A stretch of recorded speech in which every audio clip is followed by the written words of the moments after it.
Hello everyone, welcome back to another session of RNA biology. So we were learning the importance of shRNA in regulating the genomic imprinting, and there are two models. One is DNA recognition model and RNA recognition model. In both the models it is following similar pattern, except that in DNA recognition model there is no need of gene expression. It can be imprinted because of an shRNA coming from elsewhere, binding onto one of these DNA strands and triggering the silencing event.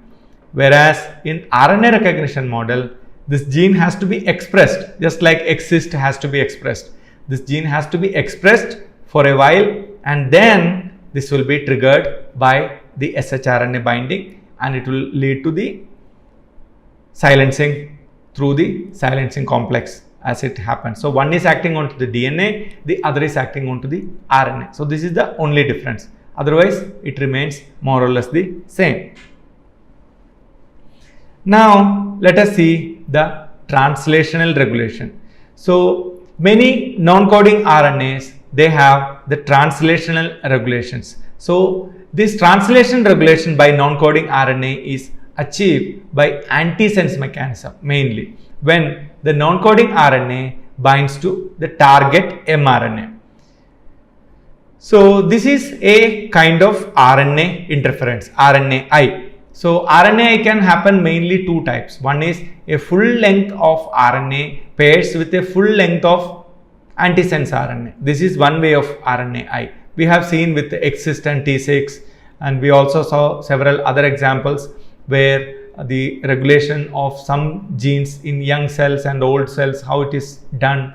So RNA interference can happen even if it is pairing only a small length or small stretch. This also can happen, and normally the microRNA and siRNA all done through this small stretch because they are of only around 22 nucleotides in length, microRNA or siRNAs. So let us see some example how this translation of human HFE gene is downregulated by antisense RNA. So HFE is basically for iron utilization. Okay, Fe stands for iron and high iron.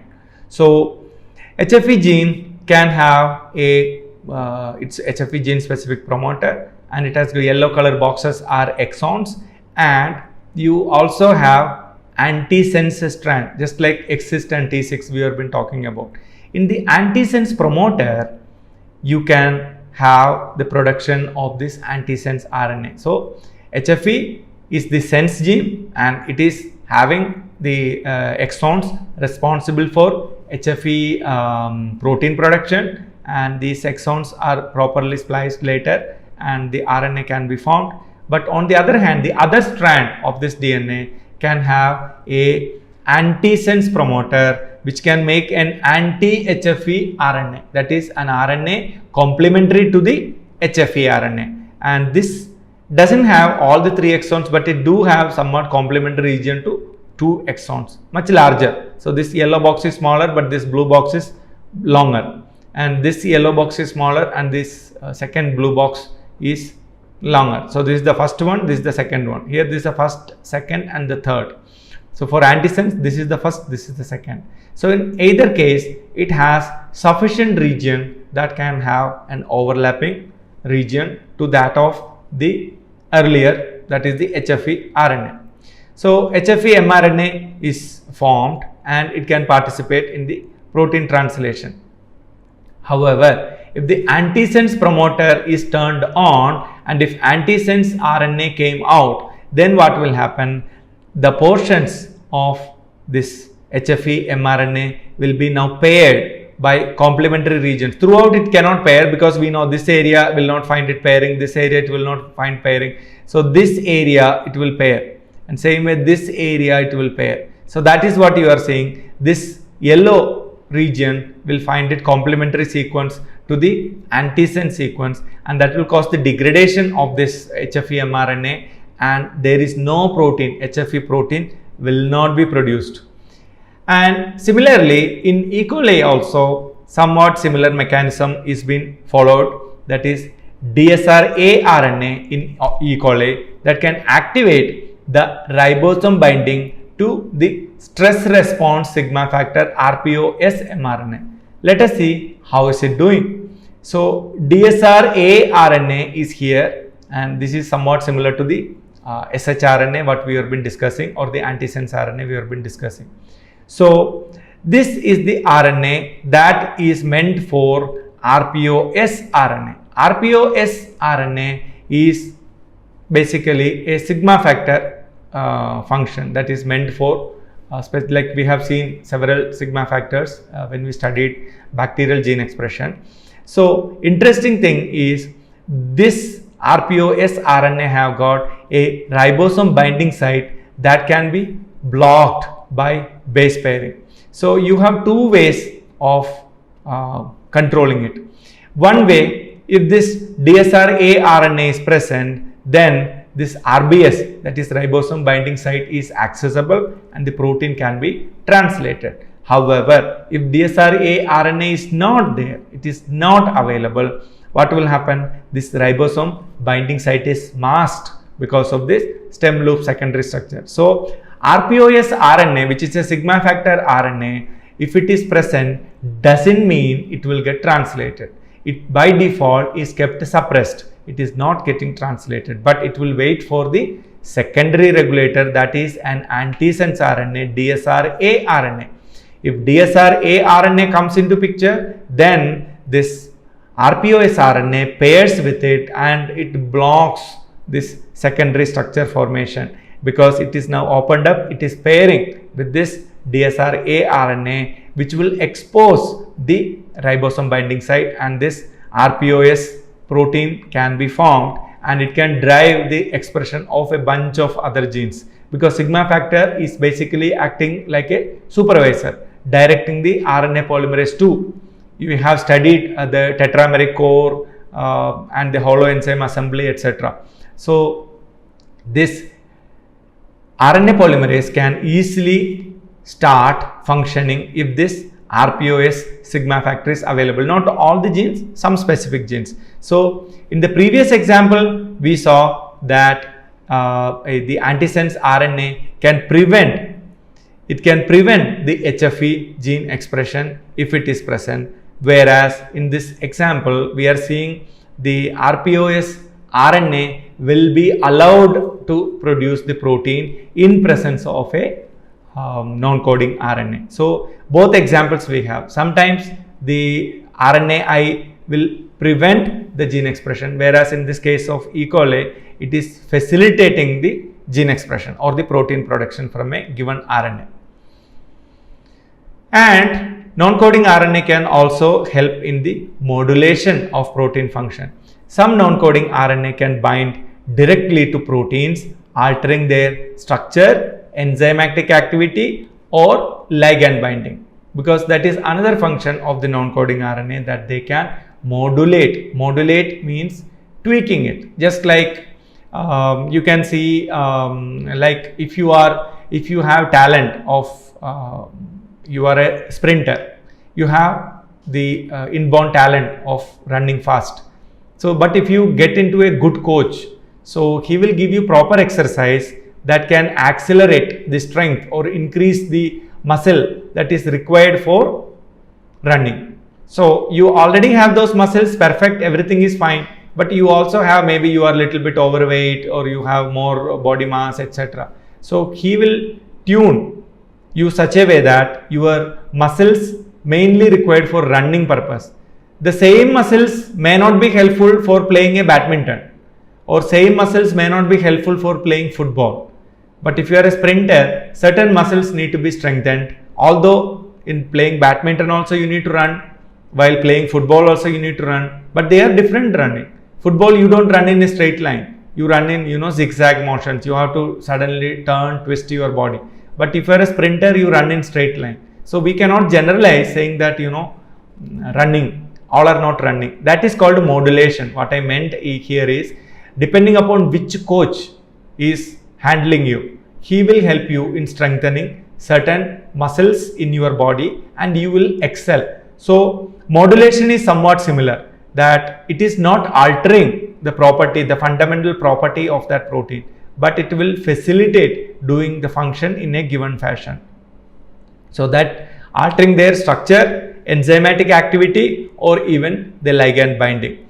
So some targets such as the non-coding RNAs often are proteins and involved in the transcription. For example, the nuclear receptors or general transcription factors. So many non-coding RNA targets those proteins that are mainly doing the job of transcription, and it has got an advantage because transcription is a general event.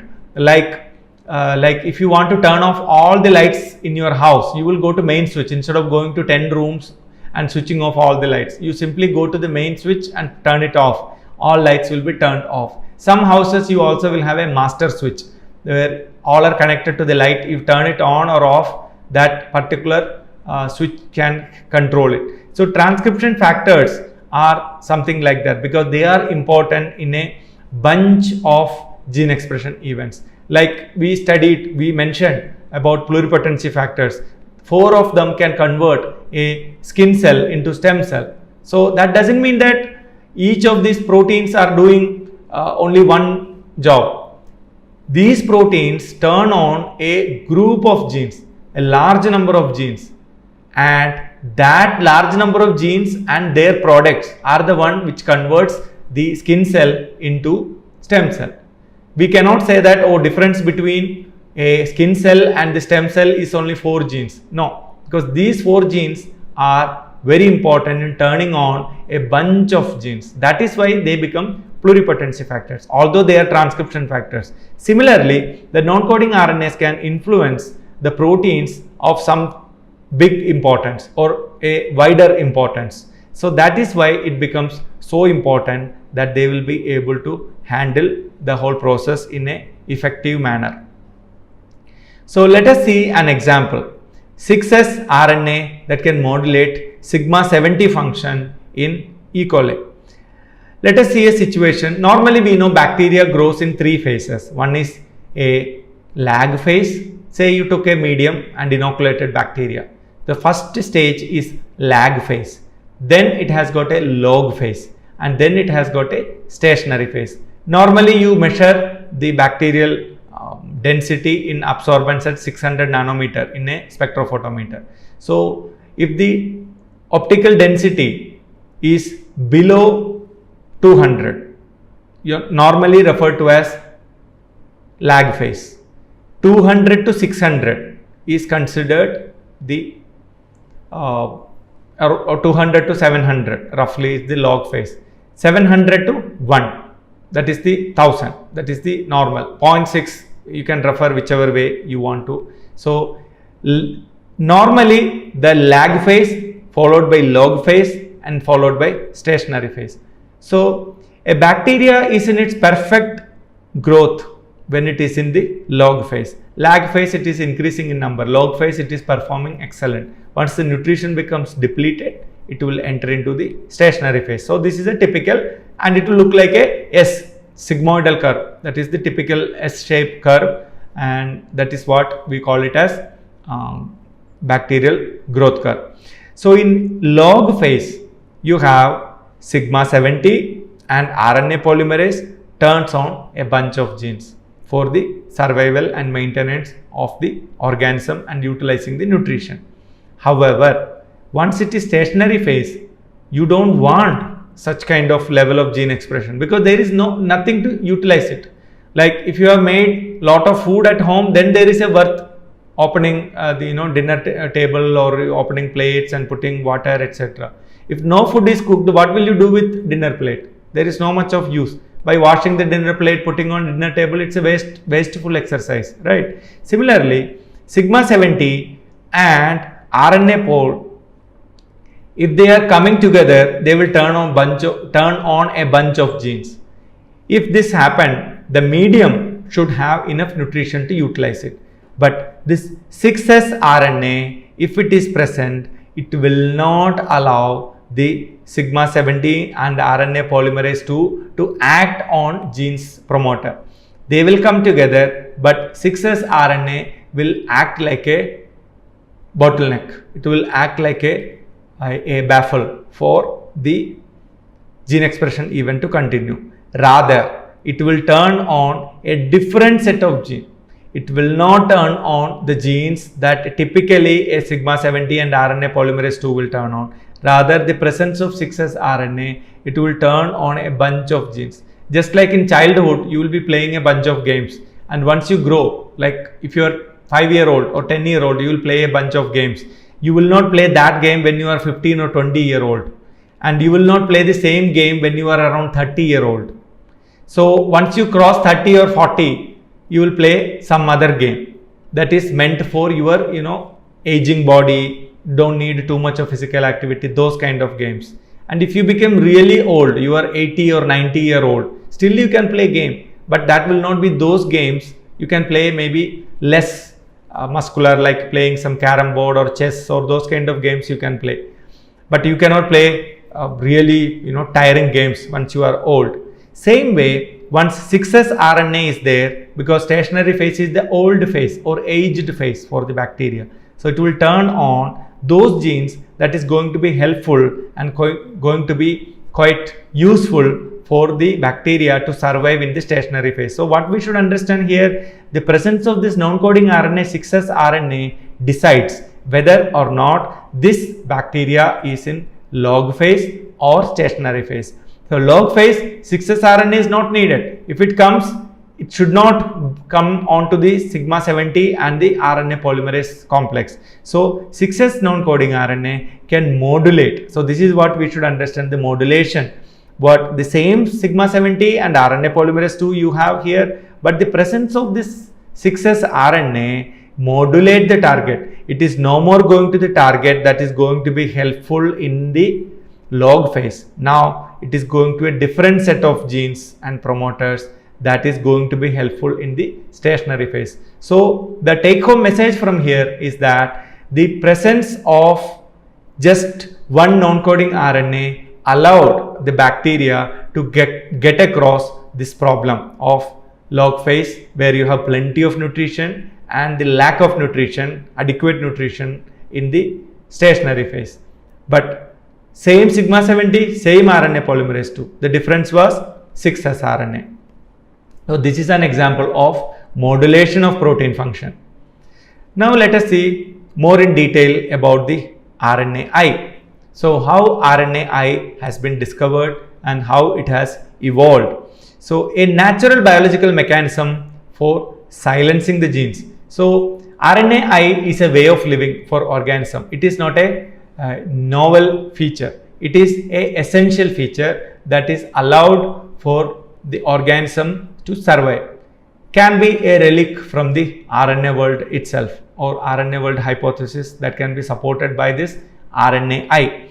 So it is a revolutionary new technology. It is very powerful, but it's extremely simple to knock down gene expression in eukaryotic cells. We saw some examples, like we were talking about siRNA, gene knockdowns, etc. siRNA, they are all done with the help of RNA interference.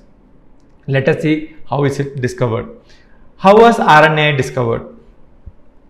The injection of a double-stranded RNA into C. elegans resulted in silencing of a gene, and this normally has to be complementary to a double-stranded RNA. So you inject a double-stranded RNA of a given gene, say gene A, you inject a double-stranded RNA against that gene, then you will find gene silencing.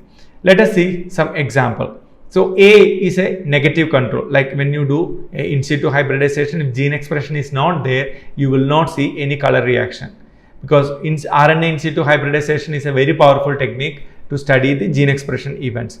So there is no color reaction because there is no gene expression. Whereas in B, it's a normal pattern of endogenous, that is MEX3 RNA. MEX3 is name of a gene and it is expressed quite strong. In C, same X3 is there, but you injected with antisense RNA. You have injected with MEX3 is a sense RNA and you injected an antisense RNA. Whereas in D, what you did, you injected with double-stranded MEX3 RNA. Because of this, it is mimicking somewhat like lack of expression, like we saw in the case of A. So that is a negative control. Negative control means no expression of MEX3. So it is now D is looking exactly like A.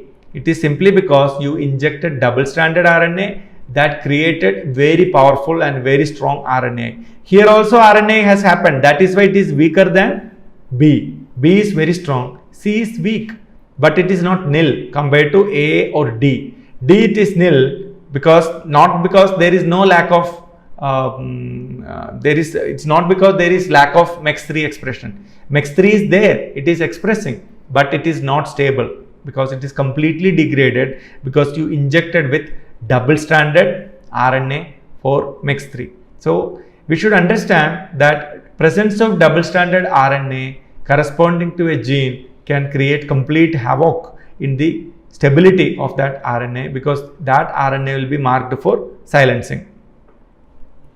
So how does this silencing process work?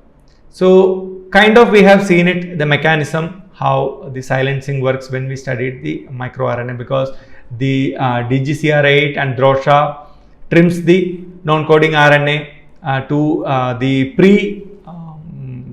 pre-microRNA is created and it is in the nucleus, and in the cytoplasm the dicer, which is a nucleus, acts and gives rise to the actual microRNA.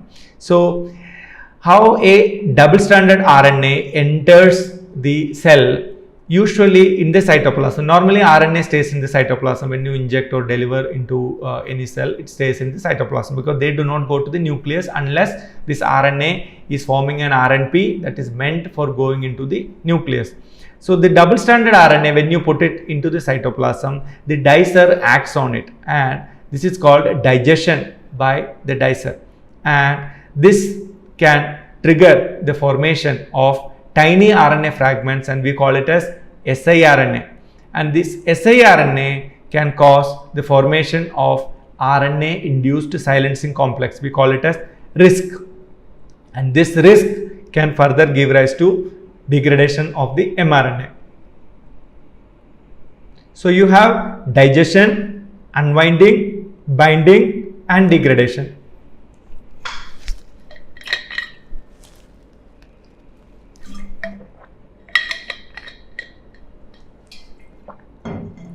So what happens with this microRNA being formed? The RISC is formed because of RNA induced silencing complex, and the siRNA acts as the nucleation point for the silencing event.